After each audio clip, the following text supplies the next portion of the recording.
All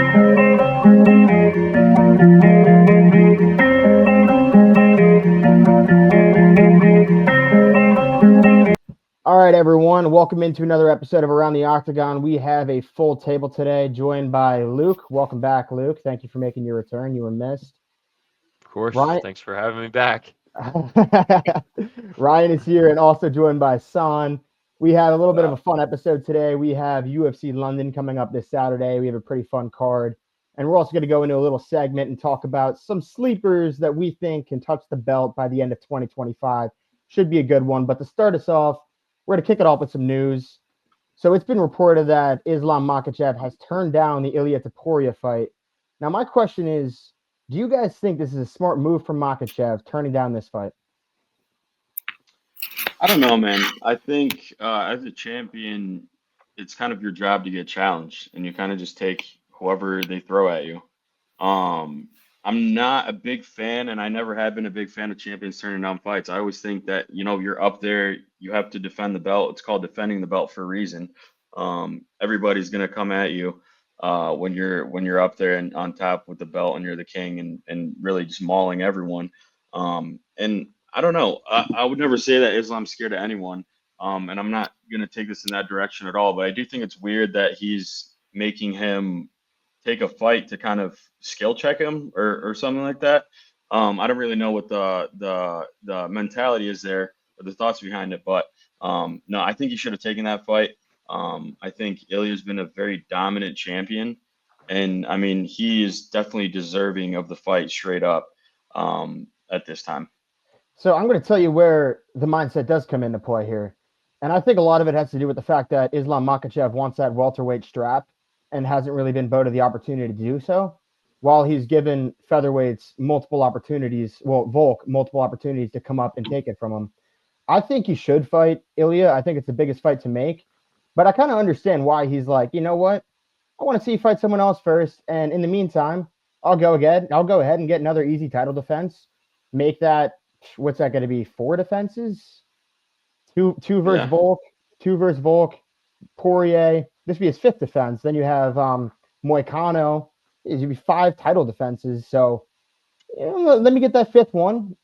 And then that fight will still be there. That fight will be bigger after he goes up and beats up whoever it is that Ilia faces. Because to be honest, I don't really see anyone beating him. And he thinks that fight will still be there. So I guess I kind of see it. I'd like to see the fight happen, though, bottom line. Yeah. I think that's kind of inevitable that it's going to happen. If Ilia can keep up with the heavier guys. Yeah, I kind of feel like it's all still smoke at this point. I don't know if you guys saw, Charles also said he wouldn't fight Ilia unless Ilia had the lightweight belt. So I feel like they're all it's kind of just throwing words in the air at this point. If you don't, obviously he could go up Islam, but if he stays at that weight class, then who's the next? It has to be Gaethje, right? Yeah, and I hate that. I hate that Gaethje potentially might get a title shot. I don't think he's really deserving. Although I love Justin Gaethje, but yeah, I mean, who else is there for Islam to fight? It's a good point. And then for Ilia, who does he fight? Arman? That's like the only next guy I really feel would be a good fight, and I don't like that fight either. I think the fight to make, just like you said, San, is Islam and Ilia, and I think we're all just blowing smoke, and it's going to get announced within the month. Yeah, no, go ahead, Ryan. I was just gonna say it's like a very crazy change of tune, especially from Islam. Like, you remember, I'm looking at the quote now. It's what does this title represent? It means you're the best in the world, and if you're the best in the world, it doesn't matter who's going to be standing across from you. What do I say? No, never. Let's do this. Speaking when Renato Moicano came up to fight him on short notice. So like I don't know. Like, I don't know if anything's like truly been confirmed. Like, I don't know how you go from that mentality to Ilia has to fight. Ilia has to fight a lightweight contender before he fights me. I mean, I guess if Justin Gaethje is your next option, it's a much more favorable matchup for him compared to Ilia Topuria, so I could see taking that. But it's like, you just had this banger of a quote like a month and a half ago, and now all of a sudden it's like you're considered ducking fights. Like, I don't know. I just don't see Islam saying no to anyone.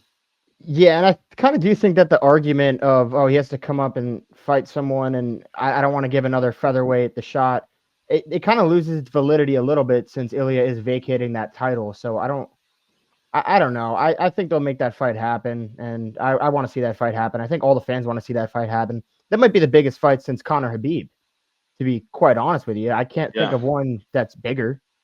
I mean, So, Tom Aspinall and John's on the horizon. So if that ever ends up happening, I think that's probably going to be up there with the Khabib Conor fight. I did want to say though, Ilia, if he does have to fight a contender, I would not hate a Dustin Poirier fight as a send off for the big man. Even if he does lose that fight, Ilia is like the biggest banger out there right now. I think And that's about as high as you can get. I think Dustin's fighting Max. That's not confirmed yet, but that's kind of the stuff I'm seeing is that Dustin's going to end up fighting Max. So, yeah, we'll see. Luke's going no. I don't want to see that fight again, to be honest with you. Yeah, no. At least this time, though, Max would be a full lightweight opposed to last time he was, a featherweight. But yeah, who knows? But moving on. Next up, Cory Sandhagen versus Deiveson Figueiredo has been announced for UFC Iowa at the beginning of May. I think that is a banger of a fight. I'm excited to see that one. Luke, I'll let you touch on this one first. What's your early prediction regarding Sandhagen versus Figueiredo? Yeah, I know we kind of touched on this in a prior podcast, probably the last one I was on. I'm a huge fan of Cory Sandhagen.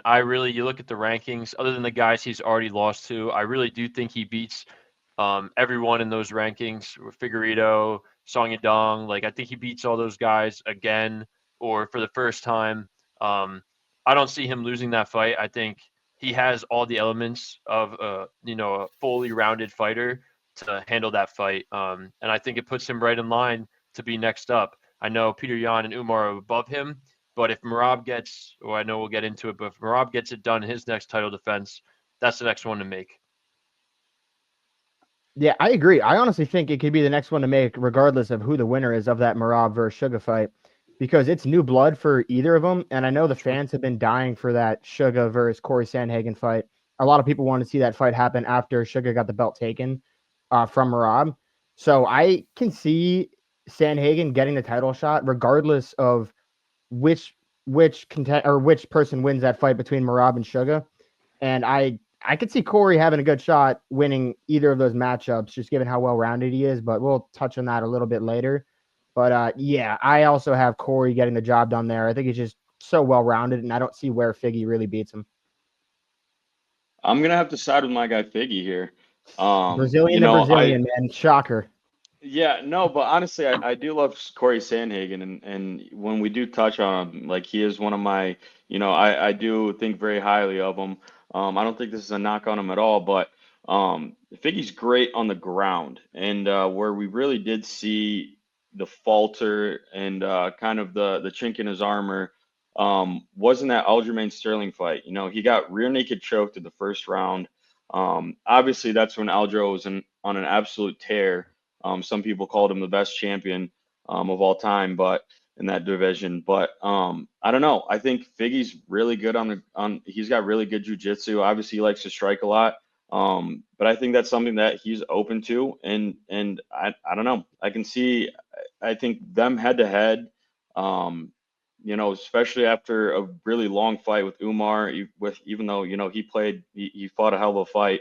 I don't know. I think I'm just gonna have to take Figgy because I don't know. That's the part where he did, kind of show his weakness there. And I think Figgy's gonna be able to take advantage of that. One little hole that I will poke in that argument regarding how good of grapplers Aljo is compared to Figgy. Aljo probably has the best backpack game in the UFC, and Aljo's absolutely massive, which is why we saw him move up a weight class. Where Figgy's coming up from featherweight. I know he's fought multiple times here in this weight class, but that's the only thing I'm going to say regarding that. Yeah, I'd almost argue that he might want to grapple more and strike less because he's putting on those extra pounds. We will see, though. Yeah, I mean, just going from the heart, I want Sandhagen to win. I love Figgy as much as I love Sandhagen, but we're getting to a point in Sandhagen's career where he's just been on the cusp of fighting for a title and then loses. You saw it with Peter Yan. And it's he's 32 now.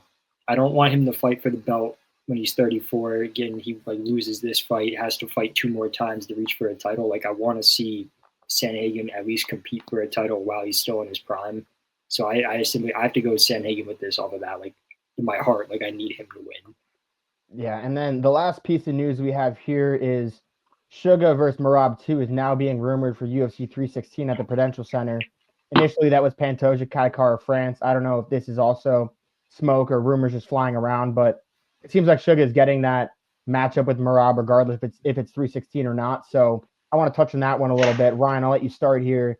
Sugar versus Merab 2, early prediction. Do you see this fight going any different than the first fight did? I mean, there's always a puncher's chance, but probably not. I mean, Merab's cardio just wears on you. He's constantly shooting takedowns, pushing up against the fence, and it'll tire anyone out in that division. The guy just has a third lung, it looks like. And I mean, but like, I guess when I first saw the rematch, I was kind of skeptical. I was like, why are they doing this again? Like, Merab clearly won that fight. He just handled Umar, give him some new blood, maybe even a Petr Yan rematch if you want to go there. But then again, he completely wiped the floor with Petr when they fought as well. And it's hard, right, when you look at it, because Merab doesn't really sell fights. Besides playing to the crowd and pandering a little bit while he's actually in the octagon, no one really cares about that if you're not finishing opponents constantly. So, I mean, the money fight to make for the Bantamweight division is just getting Sugar as many title fights as possible, regardless if he deserves or wins them. Yeah, I mean, obviously the UFC is going to protect Sugar Sean, especially with his, rising in the UFC. They always kind of backed him, gave him, in my opinion, as favorable fights as they could give him. Obviously that Alger fight was for the title. It was a dangerous one at the time. Obviously he rose the occasion, got that win. But Merab really is on a different level. And even with, the hype and everything that he had, that Sean had during his title, run, Merab just kind of nullified everything that he did. Kind of took everything away from him. Does he deserve, rematch directly after that? I don't think so. I think there's way more deserving guys that come in before him, but I think it's pretty obvious that Merab's going to win again, especially after that last fight he had. Yeah. Yeah, it's a tough one to see for sure in that aspect, all the points you just hit. I think it really just comes down to the economics of the game. I think when you get those pay-per-view points that Merab has, and you're offered probably the most popular guy at that weight division who's going to sell the fight, and you just beat his ass for 5 rounds, you're going to say yes every time. So I think it's a good decision for Merab. I think he thinks he has a very clear path to victory. But like Ryan said, with Sugar, you never know. Obviously, I'm a huge Sugar fan. I've been following him for a while, so I'd like to see him get it done here. But I'd have to agree with you guys. I think this one goes very much the same way that the first one went. But also, Sugar has taken a lot of time off. I know he had that hip injury, probably fully healed up for a couple months now, and he gets to wrestle every day. So hopefully he stops smoking weed and that gas tank, lengthens a little bit. Probably didn't, but I'm looking forward to this fight. But I don't see it playing out any different than the first one. Yeah, you guys said everything I was going to say. I also have Merab getting this done. Sugar will probably steal a round or two, just landing some impactful strikes. Maybe he attacks the body again. Who knows? But I also see Merab getting this done in no other fashion than a decision. Yeah.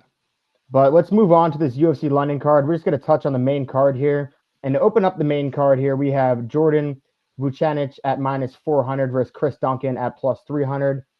I want to say something before we get into this one. Bettors, please watch out because both Chris Duncan and Christian Leroy Duncan are on this card. So don't make the mistake there of taking the wrong guy. But I'll get into this one a little bit. These odds, in all honesty, seem a bit ridiculous to me. I don't think Vucenic should be -400. I think he's a little bit overvalued after having that close decision debut against Guram, who is definitely solid competition, but Chris Duncan's no slouch here. The odds seem a bit ridiculous to me. Luke, I'll let you touch on this one first. What do you think about these odds, and do you see a path to victory for Chris Duncan here sitting at +300? Yeah, I'm actually taking Chris Duncan here. I just kind of like the little more veteran play here. I agree with everything you just said. Chris Duncan, obviously not a perennial name in the division, but he's also, I think he's 4 out of his last 5.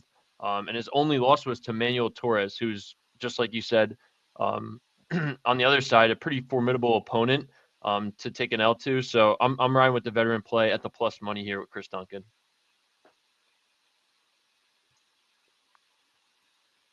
Ryan, you taking this? Or I got this. I thought I was out there you were gonna go, so No, you're good. I think obviously the odds are egregious.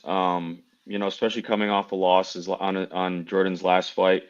But this dude looks crazy, and I'm all for style points. You guys have heard it from me before. This guy's tatted like his entire body, and he just looks like a little like gargoyle. So for that reason, and the crazy odds for the first time, I'm going to side with. I'm going with Jordan Vucenic. Just by style. His hair's a little wonky, but he looks like if Lil Peep kind of went the UFC route and added a few more tats. So I'm going to go with that. Yeah, I'm also going Vucenic. Besides looking crazy, it's thing to note is he was going to be in the UFC no matter what. He was fighting over at Cage Warriors in England, and he has on like a 6-fight submission win streak, handling guys on the ground. The only guy he lost to was Paul Hughes, which we know he's filthy. He fights in the PFL now. Just lost that pretty controversial decision against one of those Dagestani fighters back there. And then he took his UFC debut on like 4 or 5 days' notice in Abu Dhabi against Guram Kudalidze, Hamza, one of Hamza's training partners. Knocked him down in the first, had a really good beginning of the second round, and then just gassed, and then lost the decision with a fight where you look back and it's like if he had a full camp and was on full cardio, he probably could have won. And Guram fighting in your debut is no slouch. I like what I see out of the kid, and I think he's going to be here to stay in the UFC for a long time. I don't see him going on a 2-fight loss streak in the UFC. Yeah, I think Vucenic is a solid prospect, but I just don't like these odds, man. And we've seen some of these guys come in who haven't really fought the cream of the crop. He had a tough debut, like a touchdown against Guram, and like you said, took it on short notice. But Chris Duncan's been around the block a little bit, and I think getting him at plus 300, I think that's a live dog. And if I see a live dog, I want to take it. And if Jordan Vucenic, allows Chris Duncan to sit in the pocket, I could see him getting caught. I could really see him getting caught. I could see him potentially going down. I think Chris Duncan, he might be the better striker here. So I like the value in Chris Duncan. And like I said before, I believe he's a live dog. I might sprinkle a few bucks on that. Moving on, we have Molly Meatball McCann versus Alexa Thanara. Thanara is coming off a Dana White Contender Series win. The odds are not out yet for this fight. I'm honestly unsure of who's going to be the favorite. But I will say, after Molly's last fight, I will never bet on her again in my life. I think she is beyond overrated. So I'm just going to preface with that. But Ryan, I'll let you start with this one. Do you think Meatball can get some momentum back on her side here and pick up the W? No, I mean, like the biggest hole in her game is dealing with grapplers, and that's what Vienna is. And usually when you look at a Molly McCann fight, a UFC London card with Molly McCann on it, you think, okay, they just gave her a trash can that she's going to knock out, and that's it. This girl actually has some comprehensive ground game to her, and it's the one thing Molly McCann can't seem to deal with. So I'm taking the Brazilian. Yeah, I'm gonna have to agree with you there. I think Thainata wins for sure. Maybe not for sure, but just after, like Zach said, after that last Molly McCann performance, she kind of looked like a bot out there. And I'm not about that. Same reason I, picked against Jalen Turner. He kind of just gave up out there. I'm almost starting to see that with Molly McCann. I hate to say it. I loved her when she was, coming in the UFC. She was kind of partnered up with Patty. That was a cool duo. But it just didn't transfer over into those, more important fights. Probably a reason they're giving her, to a debut fighter to fight. So yeah, I'm taking Thainata here for sure. Yeah, I'm simply just gonna go against you guys for the fun of it. I'm gonna ride with Molly Meatball with that London crowd going crazy. She's gonna pull some crazy shit out. She's gonna get it done here. And if she doesn't, I mean, are we looking at maybe being cut from the UFC, or do you guys still think the name's a little bit too big to get her cut? I think if it was men's MMA, she can get cut, but I just don't think there's enough personalities in WMMA for them to let Meatball go. I think she draws in enough of a crowd on that side where they'll keep her around. But if she loses this, that's going to be 4 out of the last 5 that she has lost. I just simply don't think Molly is a very good fighter. If she feels any threat of a grappling game, she seems to fold. But maybe in the 3rd round, she'll find some sort of crazy spinning elbow or something like she's done in the past, and she'll get the finish here. But I don't know. I will never touch Molly Meatball again. I'm going Alexia here, and that's enough said on my behalf. Yeah, I feel like Molly's probably just not gonna, if she loses this fight, and by a very convincing way. I don't know if she'll want to keep fighting in the UFC for longer. She might want to move out on her own terms. And she's not like too maybe young some either. bare knuckle. Yeah, honestly, that'd be a good change. Yeah, and it wouldn't shock me if she did well on that too. Yeah. All right, moving on. We have Gunnar Nelson at -125 versus Kevin Holland at +105. And Kevin Holland's another guy that I'm a little bit scared to bet on. But I will say here, he has taken back-to-back fights at the middleweight division against Roman Dolidze and RDR. So that Roman Dolidze fight, that loss has aged pretty well, I'd say. I mean, we saw what Dolidze just did last weekend. So I don't want to knock Holland too hard for that. But now he's back down at welterweight, where I believe he's 4-3 in his career. If you're not counting that Hamzat fight, that was at a catchweight. So we'll see if Kevin Holland is able to bounce back here. Luke, I know you are a Kevin Holland fan, so I'll let you kick it off here. Do you like Kevin Holland here at plus odds? This one was tough for me because I really do like Gunnar Nelson too. I feel like he's one of those guys that just like randomly comes out of the woodwork and puts on a good performance when he does fight. But he's also like hasn't fought at all in a while. I think this is his first fight since 2023. And he has fought some good opponents. I know in 2019 he lost to both Leon and Gilbert Burns. I think one of them was by split. I forget which one. So he's definitely, like that's a pretty impressive, split decision, especially following that, what Leon was able to do at that weight class. But Kevin Holland has never lost 3 straight fights in his UFC career. For a guy who fights a lot and seems not to care if he wins or loses, I feel like that's pretty impressive. And I think he's the younger guy in this one. So I am yet again riding with Kevin Holland here. I do think it's going to be a good fight. And I know Gunnar's great on the ground, which seems to be Kevin Holland's biggest threat with his opponents. If they're good on the ground, they normally get to him. But I have Kevin Holland here. Hopefully he turns it around and doesn't have his first 3 fight skid in the UFC. Yeah, Luke, I agree with you. I also have Kevin Holland here. I just think that welterweight's more of his home rather than middleweight. You see him always, he fights better at welterweight. He always looks better at welterweight. And, I just refuse to believe that we're going to watch Kevin Holland speed run his career into the PFL in 2025. I get, you know what I mean? The guy just comes in, I don't know, breaks a rib against Roman Dolidze, and then fights 3 months later. So then you're questioning that broken rib, and then just gets put out in a round against Renier de Ridder. Now you're thinking, shit, what the hell? Whereas the Kevin Holland, we saw that just goes for it, constantly throwing, talking shit. And we haven't seen that. And I think at this point, someone's had to have sat him down and look, dog, you're 1-4 in your last 5. Something has to give here. Chill with the weed, stop going on social media and talking shit to people that criticize you. So I think we're going to see a whole rebrand of Kevin Holland this weekend. Yeah, I'd love to see it happen. I'm definitely siding with you guys here.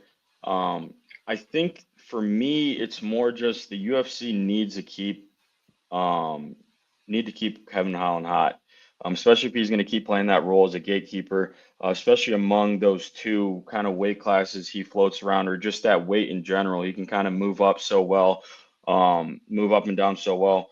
He's a very good tool for the UFC. Is he going to ever win the belt? No, but he is going to keep being a skill check for those guys coming up in the league. He's always a good guy to, level set and kind of he's a good standard for, that size of guy. And I think, he obviously fights all these exciting up and comers and like you guys mentioned, RDR and Delize. I don't know. I think the UFC needs to kind of heat him up, maybe a little bit of a tune-up fight here, just to get him back going and get him back on track, even if he does lose the next 2 fights after this. Yeah, and I will say his losses at welterweight have come to none other than Stephen Wonderboy Thompson, Jack Della Maddalena, and Michael Venom Page. And then Hamzat Chimaev, but that was at a catch weight, so that's not really, I don't really count that. So it has been 2 elite fighters, but I just feel like the wrestling of Gunnar Nelson will pose a big problem to Kevin Holland. Granted, we know Kevin Holland has wicked jiu-jitsu and he can find something crazy like an armbar or something off his back, but he does struggle against those wrestlers, and I think Gunnar Nelson will be able to take him down with relative ease, and I think he will be able to control him. So I don't see, and Gunnar Nelson doesn't get finished either. He hasn't really been finished much in his career at all. So I don't know if I see Kevin Holland finding a finish. So I kind of see I see it being difficult for Kevin Holland being able to win this fight without finding a finish. And I don't see a finish really happening. So I'm going to side with Gunnar Nelson here at -125. Moving on to the co-main event, we have Jan Błachowicz at +235 versus Carlos Ulberg at -290. Those are some pretty wide odds, but Jan Błachowicz has not fought in 20 months, coming off shoulder surgery, and is 42 years old. So I guess the odds can make sense in that sense, where you have Carlos Ulberg coming up. But San, I'll let you kick it off here. Are you on Jan or Ulberg here? I love Jan on this fight. We've been mentioning dogs, and I think having him at +185 is kind of crazy. To me, this should almost be closer to even than anything. I think getting that close to 200 +200. I'm I seeing don't think he deserves that. +235, so even over +200. I'm seeing +235. +235. Yeah. Yeah, no, that I am not looking at those odds at all, because that's I mean, actually, I might start looking at them because they're going to make me a lot of money. I mean, you just look at Jan, man. His last 2 fights, I mean, for years now, he's been at the absolute highest level of UFC. He's a guy that you would expect age to kind of hit harder, but it just doesn't. His performances, obviously you think of the Alex fight, he gave him, one of his toughest fights, arguably his toughest fight. I think he's, I've always had really good performances. He's never, or he's never really outright lost in a bad fashion. And I think he's been, proven through and through in his last, if you want to say 10, 20, 30 fights. Pretty much every fight in his career, he's been at an extremely high level. And Ulberg, he is a scary guy, but I don't think he brings anything to the table that Jan Błachowicz hasn't dealt with before. I think he's going to be very prepared. He's got a lot of veteranship on him, and he's probably going to teach him a lesson. Yeah, I'm right with you there, Son.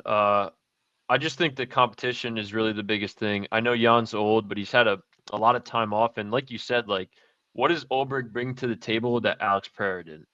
This is a 3-round fight. Jan was able to weather the storm there. And I thought Alex won that fight, but a lot of people would disagree with that. And like you said, probably his toughest competition other than the fight we saw a couple weeks ago. I just think Jan is, like you said, live dog in every fight that he's in. At these odds, it's almost, how can you not play this? I do like the City Kickboxing Gym. I think those guys are all good, and they all pose threats in all their fights, but I have Jan getting this done here. Yeah, no, I agree with both of you guys as well. I do have Jan getting this done. I think the odds are a little bit egregious given you have a former champ, KO Dominic Reyes, beat Izzy in a decision. Obviously, Izzy was moving up a weight class, and he was a little light, but still, Israel Adesanya, especially that Israel Adesanya, was a world beater. And then, to note, went to a draw with Magomed Ankalaev where he just basically checked all of his leg kicks and then broke him under. And I think the same thing happens with Carlos Ulberg. It's like, how do you deal with a guy who, like Joe Rogan always says, is made of mahogany, he's made of metal, and he'll go shin for shin with you. And I think a lot of guys struggle with that, and it's been a big part of his success in the UFC, where he just withers you at the base and then just takes everything up top. And I don't see Carlos Ulberg being able to deal with that, especially since he's never really seen that before in a fight. Whereas Jan, in his stage of his career, like you said, Luca's seen everything. So give me the little vet to pull off some crafty little veteran moves here. I'm not trying to play heel here and just pick the other side of what you guys are saying, but I'm going Carlos Ulberg. Granted, I do think Jan is a live dog, and I feel like I'm a little hypocritical now saying now I'm going against the live dog when that was my reasoning in the opening fight of the main card. But with Jan here, he hasn't fought in 20 months, and he's coming off a shoulder surgery. It becomes harder and harder to recover from injuries as you get older. And being 42 years old, let's see how his body is able to recover. If he was 35, I think he'd have a much easier recovery than now at 42. And I expect Ulberg to be a lot faster and to be able to find a lot more shots, heavier volume than Jan Błachowicz. So I see Ulberg kind of touching Jan up. I think Jan will try to utilize the wrestling, makes sense. But I could see Ulberg stealing 2 rounds here, just being the faster fighter, moving around on his feet. And I see him outstriking Jan on his way to probably like a 29-28. I think Jan will get 1 round off of wrestling and control, but I'm going Ulberg here. And moving on to our main event, we have Leon Rocky Edwards at plus 140 versus Sean Brady at minus 170. And I'll kick this one off. I think Sean Brady is just a very tough matchup for Rocky here. Brady utilizes forward pressure, utilizes just chain wrestling. He's very good at applying pressure against the cage. And he dominates control time. Even if Leon is able to negate takedowns, I still see Brady being able to control him for the majority of the rounds. But again, I think people are discrediting Leon a little bit, thinking, oh, he might be a little bit washed. He's only 33 years old. So I do not think Leon is washed. I still think he is towards the top of that division. But just matchup wise, I think Sean Brady is just a really damn tough matchup for Leon Edwards. And I like Sean Brady here, UD, and that might be one of my favorite plays of the card. I don't think I could disagree with you more. I think I have to also follow that up with saying that Sean Brady got knocked out by Bilal Muhammad. Do you know how difficult it is to get knocked out by Bilal Muhammad? He would go into court and beat a parking ticket by unanimous decision. Like, it is unbelievable how difficult it is to get knocked out by him. And Sean Brady managed to do that.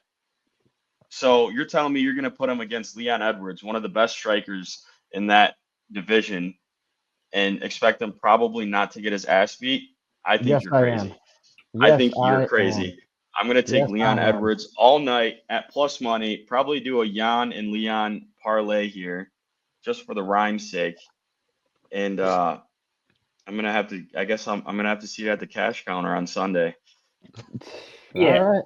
I mean, besides Bilal Muhammad, I guess that first fight with Usman, I also am going with Leon Edwards here. He's fought Usman the second time. He's very to effectively neutralize the grappling in that fight. And he fought Colby Covington. He was able to neutralize all the grappling in that fight. He's only fought grapplers, and I think the level of competition, maybe besides Colby Covington, Usman and Bilal Muhammad are no joke in the wrestling and the grappling department. So he's been in there at the best of them already. Have yet to see what Sean Brady could do, but like San said, it's a guy that got TKO'd by Bilal Muhammad. Like, I can't, I don't think I could ever ride with you in a fight if you got TKO'd by Bilal Muhammad. Didn't knock him down, though, I will say. I will say. Bilal managed to find his TKO without getting a knockdown. But, yeah. Luke? Yeah, I'm on Leon here. Not going to hit on the Bilal point. I do think Bilal is underrated as a fighter, and he looked great in that Leon fight. But I don't know if you guys saw Leon's coach on Ariel. It might have been yesterday or this morning. And he said that was 40% of who Leon Edwards is. And I agree with that. If you look at all the other fights, the 12-fight win streak leading up to that fight, it was a complete different fighter other than really that 5th-round knockout fight. He kind of looked the same as he did in the Bilal fight. Yeah, but like you guys said, not only is Leon one of the best strikers in that division, he's one of the best all-around strikers in the UFC on the roster. I think when you give a guy like that, a guy who's held the belt with all that pressure for that long, and you give him the time off to recover and refine his game, and then you put him on a London card in his home country against Sean Brady, I can't put money on Sean Brady. Sean Brady doesn't pose any more threats than the last 5 guys that Leon has fought. I think Sean Brady's time will come. I think he's definitely at the top of that division to stay, but I still think it's Leon's time right now. If you also look at it too, with Shavkat's constant injury woes recently, Leon fight with the timing here can Leon win with the timing here could line him up perfectly to go and fight for that title soon. Obviously, JDM and Bilal are fighting. I forget when the date is, but it's up and coming. And if it lines up with some injuries, we could see Leon fighting to get his belt back against the champ within this year. So I'm on Leon. I think he gets this done pretty decisively. I'm going to be honest here. I think Leon's strength, his resume is a tad bit overrated. So we're going to say 2 wins over Kamaru Usman. He did have 2 wins over Kamaru Usman. Do not get me wrong. The first one, he was dominated for 4 rounds, dominated for 5 rounds, really, until he found maybe the craziest knockout in the history of the sport. Second fight, Kamaru Usman just did not look like Kamaru Usman anymore. Then he goes and fights Colby Covington. Colby Covington is beyond washed. Let's just, plain and simple. Colby Covington is beyond washed. He's not the wrestler he was. He's not the fighter he was anymore. And then you come and fight Bilal Muhammad, and I don't care what you want to say. Oh, he was at 40%, yada, yada, yada. A lot of people might say that, man. Bilal Muhammad walked Leon Edwards like a dog in the park. Besides in the 5th round when Leon had him down and for some reason decided not to throw a barrage of strikes when he had a potential for the finish there. So I think Leon's strength of schedule, not necessarily, I think the names kind of outweigh the fighters that he fought at the times in their careers. And that's my opinion on that, but go on. To rebuttal that, like I do agree with that, but at those times of those fights, like other than the Colby fight, he was fighting, that's the cream of the crop. That one fight he beat Kamaru, like that was the GOAT, one of the GOATs of the division. And also, I know MMA Mats, we don't do that here, but when the first fight against Bilal, Leon was destroying Bilal. Like he was going to finish him. And then the eye poke, that was a year, not even before Bilal knocked out Sean Brady. So I understand Bilal took huge jumps in that time range, and it is a different fighter, and he is the champ, and we put respect on the champ's name. But at the same time, Leon's, who else can you fight? He won 12 straight. Like, he's fighting the guys that they put in front of him, and he beat them. And he's not that far removed from that guy. Yeah, I'm not discrediting like who they matched him up against because they were the right matchups to make. Maybe besides Colby Covington, because who did he really beat in order to get that title shot?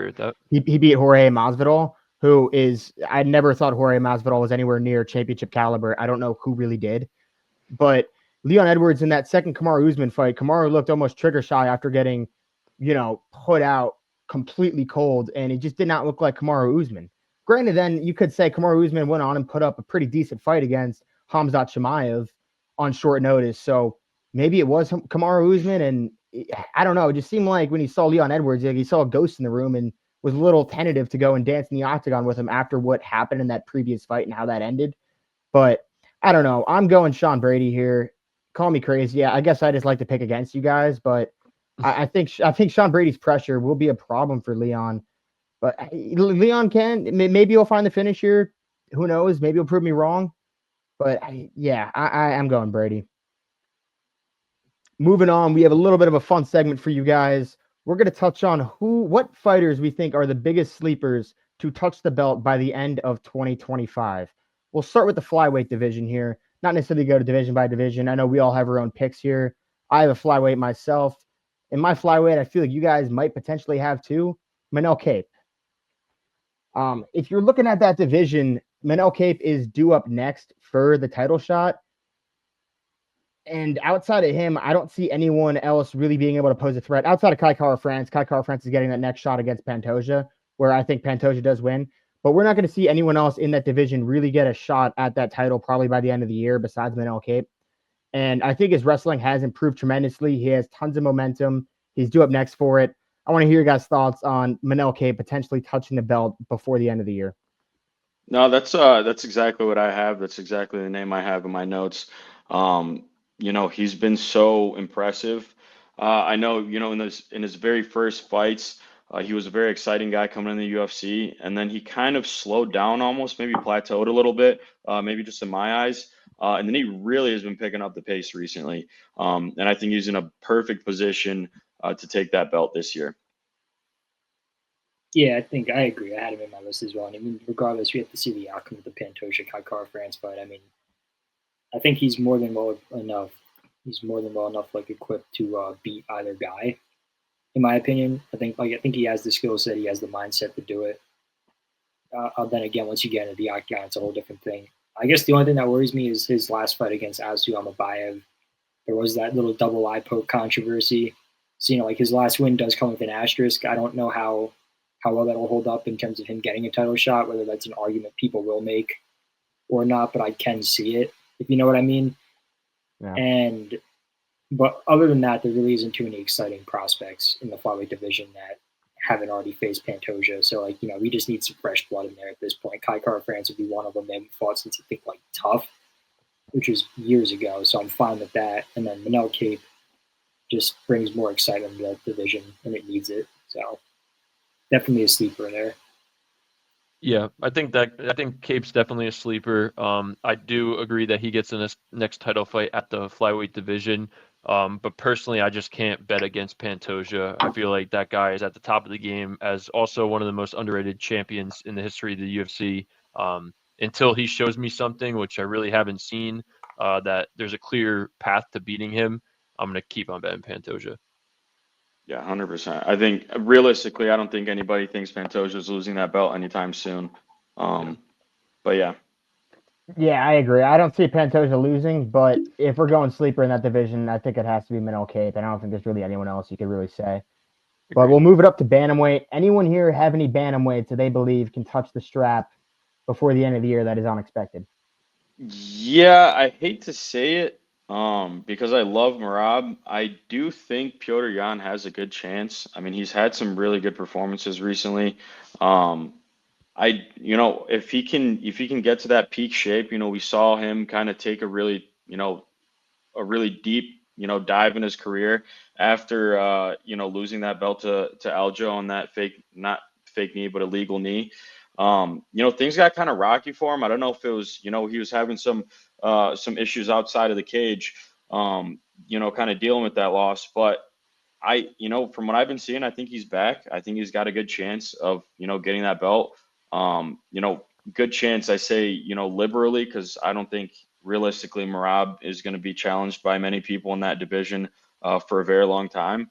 But if there is one guy that I do see, being able to almost match that pace and that stamina, it would be Petr Yan.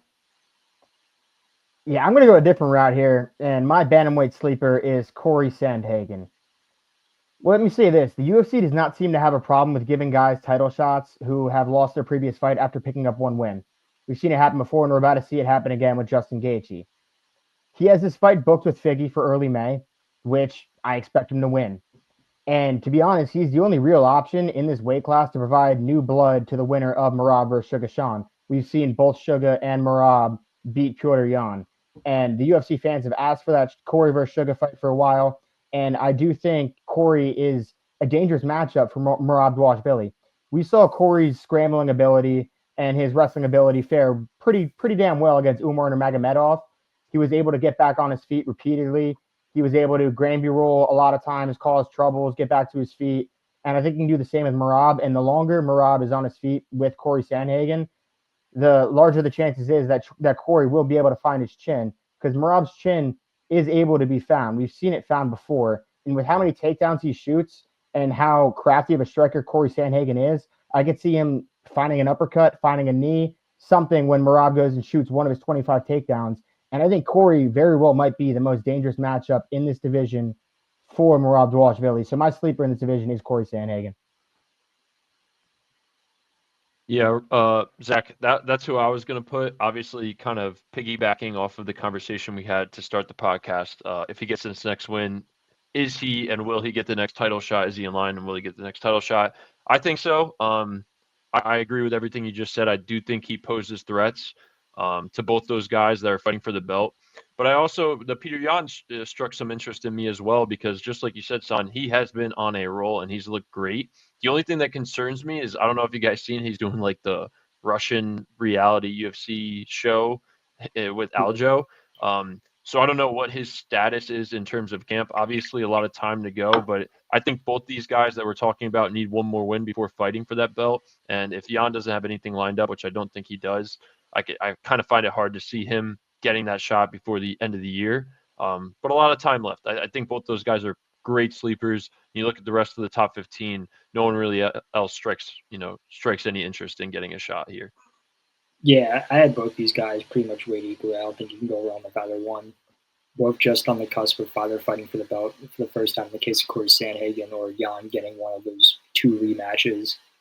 It just depends. I mean, granted to know Jan's on a 2-fight win streak. He beat Song Yadong and Deiveson Figueiredo. So I guess if you want to go this route and say Sandhagen does get it done against Figueiredo, it'd be kind of slight of the UFC to not give Jan that title shot over Sandhagen, considering Jan's already beaten him in a pretty dominant fashion too, man.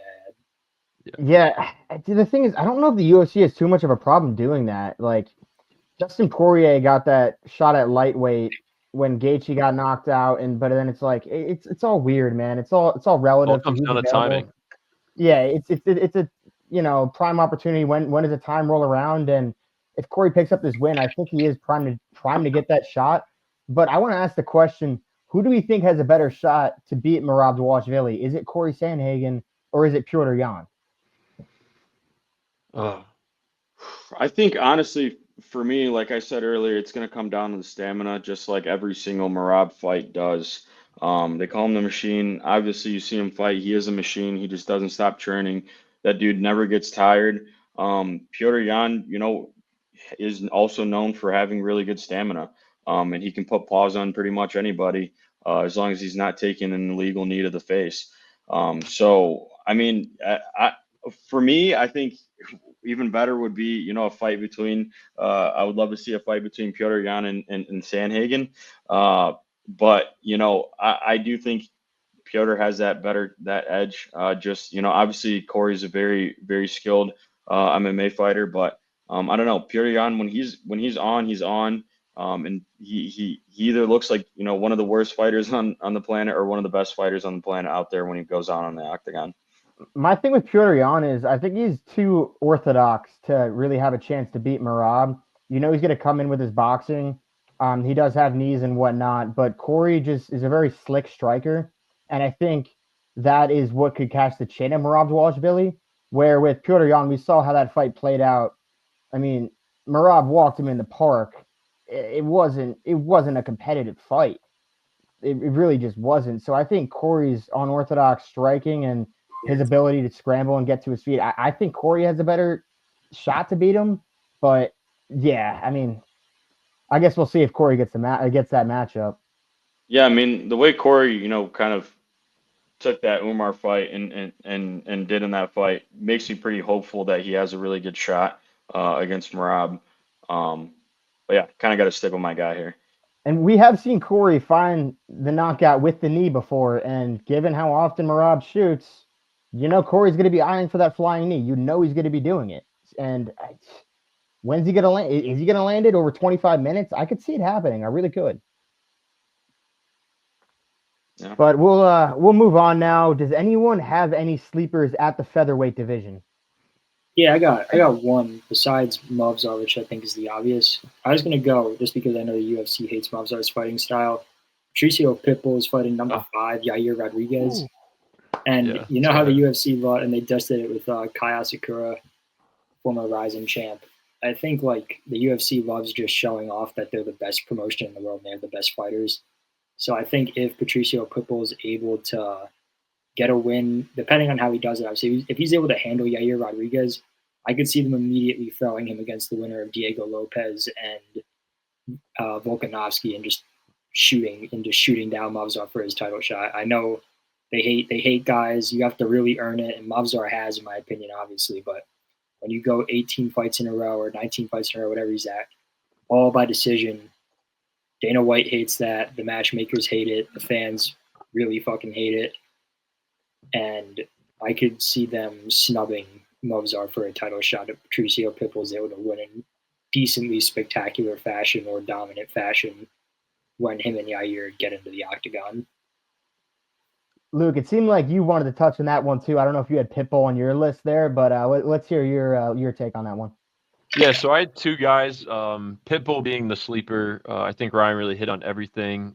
Dude's old. He's 37. So if, like we saw with Chandler, if you get a shot, the UFC is going to give it to you, especially with a guy as dominant in other, promotions as Pitbull is. So I definitely think that's my sleeper. Another not really sleeper, but I think the events at lightweight are just not going to fall in Ilia's favor, and I would not be surprised at the end of 2025 if Ilia Topuria has the belt at featherweight. I think if that falls through, you could easily fight him. If he's just like, okay, Islam's not fighting, Charles doesn't want to fight, I'm not going to waste my time on a guy like Arman or Justin Gaethje. I'll just wait for my chance. I'll go down again and get my belt back, and I could see that happening very easily.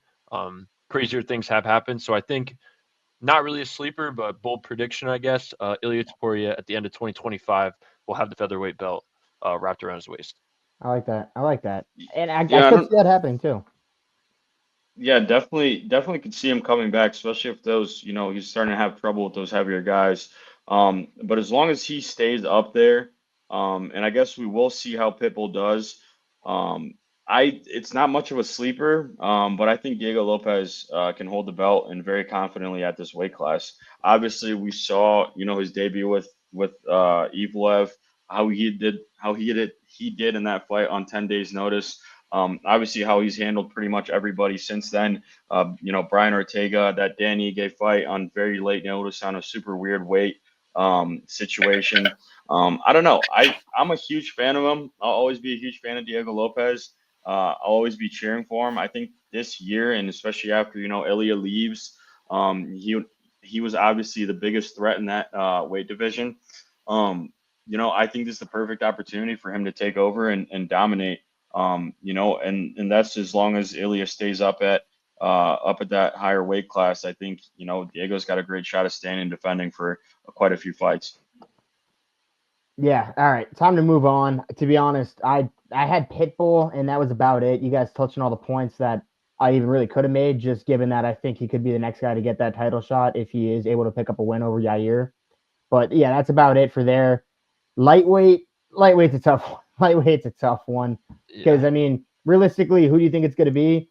Islam Makhachev or maybe Ilia Topuria? And I really wouldn't consider either of them sleepers to win. So I don't know if you guys have anyone that you want to throw out here, but I'm all right to move on if you guys are.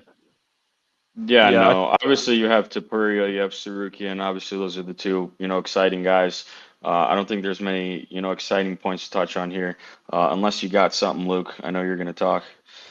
just Justin Gaethje. I mean, I think we all are fans of Justin Gaethje. I feel like if you like the UFC and you don't like Justin Gaethje, you probably should go get medically checked out. He's flames every time he steps in there. Even last fight, taking that short notice opponent on a big fight for his career. You give him the belt chance, anything could happen. Odds are stacked heavily against him, against both Ilia and Islam, in my perspective, but you never know. So that would be my sleeper. Yeah, and I mean, Islam does get hit. So Justin Gaethje maybe could find his chin. Yeah, It's not crazy. Khabib said the hardest he's ever been hit was by Justin Gaethje. Obviously, that was like 25 years ago, when Gaethje was a lot younger man, but you never know. I did see something that it was about Justin Gaethje, and it was like fought Charles Oliveira, submitted by both Charles Oliveira and Habib Nurmagomedov. He's likely to get submitted by Islam because then it was like Dustin Poirier got submitted by both, and I think there was someone else on that list too. So chances are Islam probably will find a submission, but yeah, I guess sleeper wise, Justin Gaethje really is the only one in that division that you could really throw out there. But all right, let's move on to the welterweight division. I think there's a couple guys we can go with here. Luke, I'll let you kick this one off. Welterweight, who's your sleeper of the weight class? Yeah, sleeper. I think all the guys in the top four are really not sleepers. My sleeper is going to be Ian Machado Gary here. I think I was just super impressed with his performance against Shavkat. I don't know if it'll line up where he gets the opportunity, but I definitely think he's one of the top three guys at this division when he's on. He seems to have all parts of the game kind of down pat. I think he could finish guys on the feet a little bit better. And that would really boost him up in the rankings. But I think if we're really going sleepers here, Ian Machado Gary is going to be my sleeper.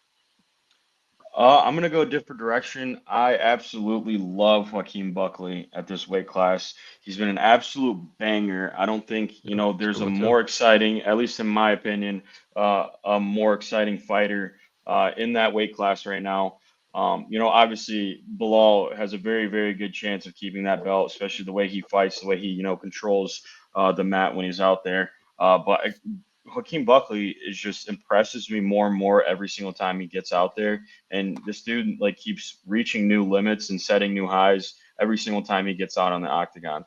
So I'm definitely going to take Hakeem as one of my biggest and most probable sleepers of the year.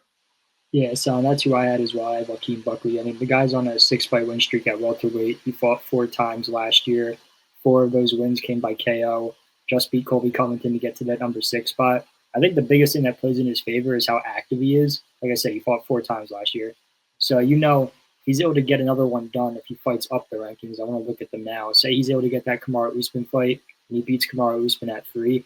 If they're still intent on giving Shavkat the next title fight, no matter who wins, Bilal or JDM, if that fight falls through again, they could very well easily be ringing Joaquin Buckley's phone come October, November, December, and he'll at least have the chance to step into the octagon to try to claim that belt before the end of the year.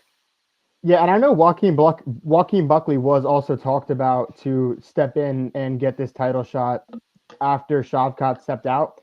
So he's already in that discussion. So Joaquin Buckley is definitely up there. And another one, since I had Joaquin Buckley, but another one I would like to say is Carlos Prates. You look at it and you're like, okay, he's relatively new to the UFC. Would he debut like a year and a half ago, somewhere around that timeline? And right now he's slated to fight Jeff Neal at the next pay-per-view. I believe 314. He's fighting Jeff Neal. If he gets an impressive finish over Jeff Neal, he can start looking up in the rankings. And maybe he can get a fight against potentially the loser of Sean Brady Leon. Maybe he can get. And I know Dana White said that every single matchmaker meeting that they have, Carlos Prates' name is mentioned, and Prates wants to stay active. So if he can go out there, put on an impressive performance, pick up another knockout, walk-off knockout win like he has been doing, and then climbs up in the rankings, he could potentially get that shot after just 2 more fights. And maybe by the end of 2025, we see Carlos Prates get a shot at that belt. And given the power he has, he is no easy fight for anyone, and he could finish anyone. So I'm going to go with Carlos Prates as my welterweight sleeper. Yeah, I will say I absolutely love that pick. I think for Carlos, It's not really an if, it's just a when. And I think the only reason I didn't pick him for the sleeper here is I don't think it's going to happen this year because I think there's just way too many storylines and too many fights to fit in this year at that weight class and at that top rank before the end of the year. But definitely within the next 2 years, I think he's going to be in that championship talk. Yeah, agreed. All right, moving up to middleweight. I'll start this one off. I got Caio Barajo here. I think he's really kind of the most prominent sleeper of the weight class, which is a little bit of an oxymoron there, most prominent sleeper, but he's so well-rounded, and I could see him faring well against either DDP or Khamzat. I'm not saying he beats either of them, but I think given how big and strong Caio Barajo is, and given how he is able to fight everywhere, like both DDP and Khamzat are, he could pose a threat to either of them. I know he's trained with Khamzat Chimaev as well, so he knows what Khamzat likes to do. He's felt the strength of Khamzat Chimaev, where I feel like a lot of guys, when they step into the octagon against Khamzat Chimaev and they've never trained or rolled around with him, they get shocked by his pressure and just how strong he is. And Caio Barajo has felt that. So I think he will have a shot to potentially beat Khamzat Chimaev if Chimaev claims the belt. But I guess the hole to poke in that is Khamzat Chimaev can't fight in the United States. So chances are if he does get the belt, he might not fight again in 2025. But I'm going Caio Barajo here. Yeah, I definitely agree with you there. That's exactly what I had picked here. Very tough to pick against the fighting nerds. They got a crazy good gym out there. Everybody knows exactly what they're doing. So yeah, I don't think we need to harp on it too much. I think Caio is very obviously a good pick to be the champion by the end of the year. Ryan? I don't know. I was going to go. I had Kyle Brow on my list, but the number one I had was still Nasruddin Imavov. He's the number one ranked contender now. Still, like, if anyone's getting that title shot next after DDP and Khamzat fight, I think it has to be him. I know people are calling for him to take another fight, but it's like, you want to fight down to number 5 in the rankings to fight Robert Whittaker. Like, can't fight Jared Cannonier, already beat him. Like, there's so many guys that he's already wiped the floor with. on his path to getting that number 1 contender spot, that none of these fights make sense. Besides maybe a Sean Strickland rematch, but it's like in his shoes, why would you do that? He's also from that area. I know he fights out of France now, but more than comfortable to take up an Abu Dhabi card or a Saudi Arabia card against Khamzat Chimaev as the champion, and he's able to travel all around the world and fight anywhere, unlike Khamzat. So if DDP's the winner of that, I'm sure DDP will want some fresh blood. He's not going to be fighting Whitaker again. So I think he'd be calling for that Nasruddin Imavov fight as well. Ryan, I like that call out, and I think it is kind of funny too that Imavov is the number 1 ranked contender, and I do think he's a very valid sleeper to be able to claim the belt. It's kind of fun. You're like, oh, number 1 contender, but to be honest, I didn't really think about it, so it'd be a sleeper in my books. Yeah, it's just the timing of that division is just so awkward right now, especially like what do you do if a guy who can't fight in the United States ends up getting the belt? Although I think there's some news on that. I saw Khamzat just got like his UAE passport, so tensions settle a little bit in that area of the world. I think he might be able to step foot in like Vegas or something. But, and also Dana White does have a very powerful friend in the White House now, so I think he knows someone that might be able to pull some strings and get Khamzat into the States. So maybe Khamzat will be fighting in the U.S. sooner than some people might think. Yeah, I think mine was Kyle as well. But I think you guys hit on the point that this is a kind of a stuck-up division. Not a lot moves at the top, especially with DDP being champ. When you defend your belt a couple of times, you do have the leeway to take some time off and enjoy the reign. But I'm going to go even further down the list as just a crazy sleeper. I've been super impressed with Fluffy Hernandez. He is on a 7-weight win streak. I do not see him getting a title shot within this year.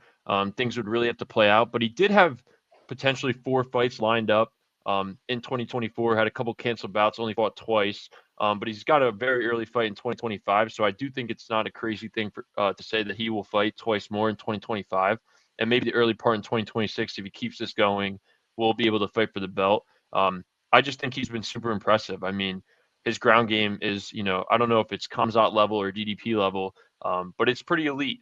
So I wouldn't be upset saying that he's my sleeper here. Yeah. All right. Now up to the light heavyweight division. This is a tough one. I kind of blanketed here. I'm like, fuck, I don't even know, man. I don't know if you guys have a big sleeper here in light heavyweight. I'll let you guys take the floor from here. Yeah, I got one. It's Alex Pereira. Magomed Ankalaev's pretty inactive. I know Yuri's calling for that fight, but I don't know how you deny Alex an immediate rematch, especially since he's calling for it and he wants it. So you'll probably end up seeing that somewhere later down the line, September, October, one of those Abu Dhabi cards around that time frame is when we'll see the light heavyweight champion or heavyweight belt back on the line for the UFC. And I think if you're going to give it to anyone, it'll be Poatan after some time off, especially given everything he's done for the UFC in the past year while he had that belt, saving 2 or 3 cards, filling in on short notice to defend twice. I don't see how they deny Alex Pereira an immediate rematch, especially when he's the biggest star arguably the UFC has. But he puts asses in seats, and that will just clog up the division for the rest of the year. Yo, did you guys see that clip of Pereira, by the way, when he was with Kamaru Usman and he spoke like very damn good English? I don't know if anyone saw that. There. Yeah, it's pretty impressive. He's been picking it up pretty quick, which is funny. I know Usman was like, he's like, yo, don't let anyone know you have this English, bro. You might like lose a little bit of your aura or whatnot. But yeah, he was able to formulate sentences and whatnot. It sounded all right. I'm really hoping we get the days where Alex is fully speaking English at these press conferences. I'm not one to tune into press conferences too often, but I would sit in for the whole time if he was up there speaking English. I think that'd be awesome. Yeah, that would be awesome. But, I did want to add, I did touch on it earlier. I think for me, if we're talking sleepers, I think Jan, if he can win this Ulberg fight and get rolling, I think it's going to be very tough to not look at a title shot here, especially if Alex gets that belt back, or even if Magomed stays on that belt. I think both of those are very good redemption fights for Jan Błachowicz. Obviously, he drew with Ankalaev, and then Pereira, he had a very good performance and very much held his own for 3 rounds. And I would have loved to seen love to see 2 more rounds out of that, especially for the belt. And he's definitely a sleeper. I feel like he hasn't really been talked about much, until recently, until his fights showed up. So he's almost getting a little bit disrespected in that division, especially with his performances. Yeah. Yeah, son, I'm right with you there. Obviously, we all want Alex rematch, want him to have the belt again. He's entertaining, brought a lot of eyes to the sport for sure. But the next up is Jan. I'm getting very much Glover Teixeira vibes from Jan Błachowicz. Old guy, goes on a little bit of a run, wins the belt, possibly loses it, and rides off into the sunset. So for my sleeper, for sure, going to be Jan Błachowicz. Yeah, I honestly didn't really think too much about Jan Błachowicz just solely because I have him losing this Ulberg fight, so it kind of deterred me a little bit. So I guess that's why I didn't have it. But yeah, that is a very valid sleeper pick if you're going to think about anyone in that light heavyweight division. And next up, if this title is even fought for in 2025, we have the heavyweight division. Guys, do you have anyone here as a sleeper? What are we gonna go with here? Shamil Gaziev? Like, I don't know. I mean, anyone here have a name? I mean, obviously, other than Tai Tuivasa, I don't know. I think it's gonna be. I mean, for me, if you want to call it a sleeper, because obviously it's John Jones. If you want to call it a sleeper, the Tom Aspinall. I think this is a very split fight, though. It's not really a sleeper at all. But if it does happen, I do think Tom wins that fight. Maybe, calling that shot early before we even cover it. But yeah, no, I don't see it being, anybody other than those two. What about like Volkov, I guess? Because I almost feel like he's more deserving than Cyril Gane, even though Cyril Gane got his hand raised, did not win that fight. I'm just trying to think of a name here. I don't know. Ryan, do you have anyone? Well, I was going to say, I mean, in terms of value, and I want to pull this up now, I'm just going to go to DraftKings and look at UFC futures just because John Jones came out today and said if he's going to fight Aspinall, he's demanding that he gets 6 month, like a 6-month training camp. And I guess if you're the UFC and you're just doing, like this tic-tac-toe around the heavyweight belt and around who you're going to match up Tom Aspinall with next, it's like, and trying to force John Jones to defend the belt. How much longer of this are you going to is like Dana White going to put up with until he just decides to say strip him of the belt? You know what I mean? And just kind of force John Jones to either retire or come reclaim it. Which honestly, it's almost getting to that point where they should do that.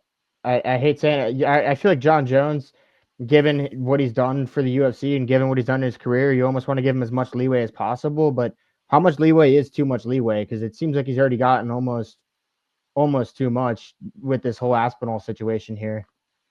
Yeah, I feel like, I mean, you ask anybody, that has a head on their shoulders. Obviously, John Jones is the GOAT of the UFC. But, he's been so problematic. It's almost he's doing so much business in bad faith, with his PED problems, getting arrested a bunch of times, and everything outside of that. With a pregnant woman. Yeah, exactly. You can't really say enough about, the bad side of John Jones. And I hate to hold it against him and even bring it up in the first place, but we are definitely getting to a point where it's like, how problematic can you be without repercussions? Obviously, you're the greatest fighter to step in that octagon, but what are we going to do? You won't fight, and that belt is very important, especially with Volkov. Things are starting to heat up at the top rankings of that division finally. And you kind of got to keep it moving, or else you're going to lose a lot of primes and you're going to lose a lot of banger fights. Would they want to lose John Jones as a champion, or do they want to lose millions of dollars with a bunch of their fighters fighting at that really high level at heavyweight? Ryan, you got those odds up now, and let's hear. I think they took them down. I think DraftKings, I think I was a little bit slow to the punch with the DraftKings futures here. I think they see it how I see it, where it's like it's free. It might just be free money on Aspinall to get that belt by vacation come like October, and it probably won't turn around enough time to defend it in 2025.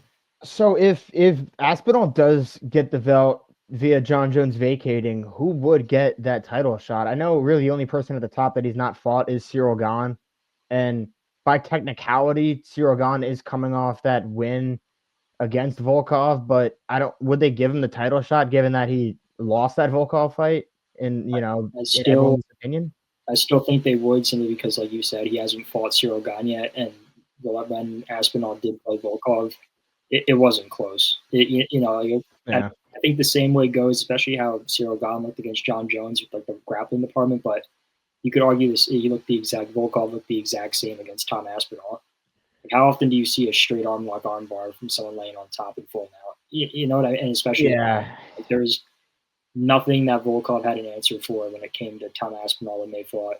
Same way Cyril Gane had no answer for John Jones in that octagon when they fought. But just because it's fresh blood and there's really no other exciting contenders that they've all either lost to Cyril Gane and Volkov, or they've all lost to Aspinall.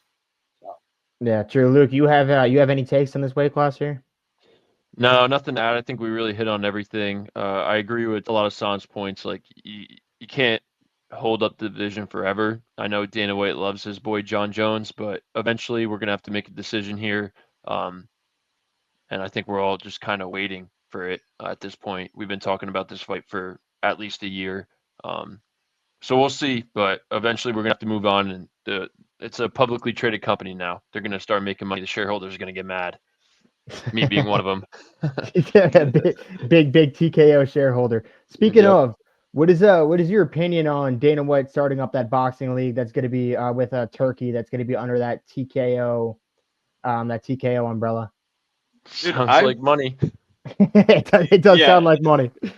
It definitely sounds like it's going to be good for business, but I'm honestly really excited because it's going to open up a lot of possibility with a lot of these really good strikers in the UFC. Because obviously, you have the guys that are wrestlers, you got the jiu-jitsu guys, but those striking guys, you can make a shit ton more money than the UFC, if they were to go the boxing route. Yeah, but that shit ton of money with the boxing, I think that's going to be kind of voided given how this league is going to be set up like the UFC. I know they'll have the Saudi Turkey backing, but they're not going to get paid like they are now with like how Turkey throws his events.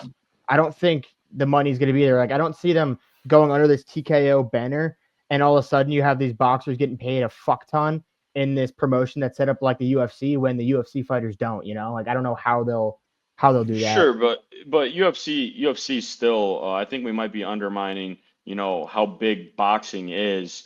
Even within the United States, but you look outside of the United States, it's a pretty global and massive sport. And even as is with the UFC, you are getting contracts with pay-per-view points, and these guys are getting paid, per pay-per-view. So I for one would love that to open up the doors for Usyk and Alex Pereira to get a fight within the next few years. I think that'd be super exciting. I've already touched on it before. Obviously, it's a very tough situation to let him go now and let him go box now because he has so much left to do in the UFC. But I think it's going to open a lot of interesting doors. And I would love to see guys like Sean O'Malley, Alex Pereira in there that come from a pretty striking heavy background. Carlos, I think exactly Carlos too. Especially when you speak of guys like Usyk, like going over and fighting for that league, like they're going to be expecting, like you can't say no when it comes to paying them that amount of money that they're already seeing for the fights they put on. Like they won't go for it if you're not going to pay them that. Yeah. I think that just opens the door to everyone else who decides to go that boxer out getting paid. Yeah, I think I've seen. Yeah, no, it's a very good point because why else would they do it if they're not getting similar paychecks, if not more? I have seen some boxers be like, "Why would we do this?" Because if it's going to be structured like the UFC, then you're assuming that it's going to be structured in a similar standpoint as far as the pay-per-view points go and those contracts. So yeah, I'm interested to see how that all plays out and how the payment structure really works out. But yeah, that is a good point you make. Like, there's no way that boxers are going to move into this promotion if they're not paid as they were prior to it. So yeah, it's a very valid point. I think my biggest excitement for it is just, I feel like Dana White kind of alluded to it in the presser about it, just kind of solidifying one belt. I think that's my biggest takeaway of something I don't like about boxing is you could have like 5 different belts for 5 different promotions. And I think eventually we will get to the point with MMA fighting where there is like the one UFC belt that's the world champ, which that's what I'm most excited for. If this does turn out to be like that, where all the best are fighting under one banner, There's only one belt. That's all that matters. Yeah, 100% agreed. Well, with that being said, if anyone else does not have anything to say, I think it's time we wrap this bad boy up. And it's been a pleasure talking to you fellas. It's always nice to get back, talk some UFC, especially when you have the full group together. So yeah, we'll be back maybe next week or the week after that, and we'll talk some more fights.